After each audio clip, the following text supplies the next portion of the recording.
48 heures après avoir eu le quitus des conseillers nationaux qui ont largement voté en faveur de son programme politique, le Premier ministre, l'ambassadeur Alamai Halina, passe en action afin de traduire en actes les différents chantiers inscrits dans ce programme politique.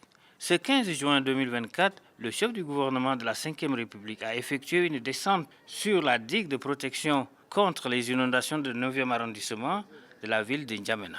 Accompagné de quelques membres de son gouvernement, de Madame la maire de la ville de N'Djamena et de ses proches collaborateurs, le chef du gouvernement a visité la digue sur ses 30 km linéaires qui s'étend de Walia jusqu'à Dingangeli. À chaque étape, le Premier ministre marque un arrêt et demande des explications aux techniciens de la société ANDA en charge de la construction de cette digue, très préoccupés par les inondations qui font des sans-abri à chaque saison de pluie. L'ambassadeur Alamai Halina a donné des instructions et orientations pour la résolution du manquement constaté.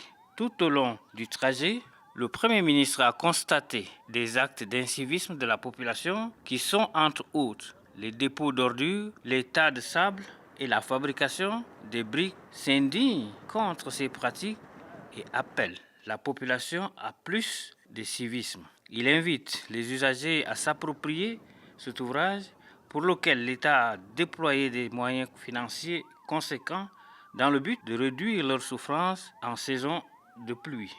En rappel, la construction de cette digue a coûté à l'État une bagatelle de 22 milliards de nos francs CFA. Sa durée de vie est estimée à 10 ans selon les techniciens en charge des travaux de construction.